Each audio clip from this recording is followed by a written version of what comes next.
यहाँ SIP कर दो, वहाँ SIP कर दो, ऐसे कर दो, वैसे कर दो। SIP के बारे में हर जगह बात हो रहा है, लेकिन एक्चुअली में SIP होता क्या है? तो बेसिकली आप म्यूचुअल फंड हाउस को देते हो, वहाँ पर फंड मैनेजर होता है जो कि एक डिसीजन लेता है कि ये पैसा कहाँ पर लगेगा, और वो फिर पैसे उस स्टॉक में डालते हैं, और जो भी वहाँ से प्रॉफिट होता है तो एक छोटा सा म्यूचुअल फंड रखता है और बाकी का आपको प्रॉफिट दे देता है। SIP एक तरीका है और लमसम एक तरीका है म्यूचुअल फंड के अंदर पैसा डालने के लिए।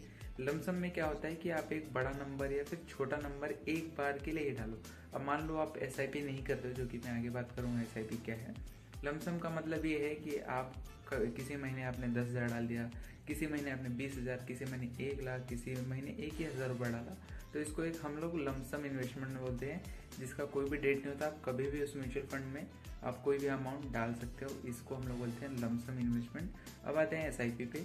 SIP का मतलब होता है सिस्टमैटिक इन्वेस्टमेंट प्लान। बेसिकली जैसे आप कोई भी चीज़ जब लोन पे लेते हो, जब उसको EMI पे लेते हो, तो आप क्या करते हो, वो सामान अपने घर पे लेके आते हो और हर महीने एक सर्टेन डेट को आप उस कंपनी को EMI पे करते हो उस प्रोडक्ट के बदले में।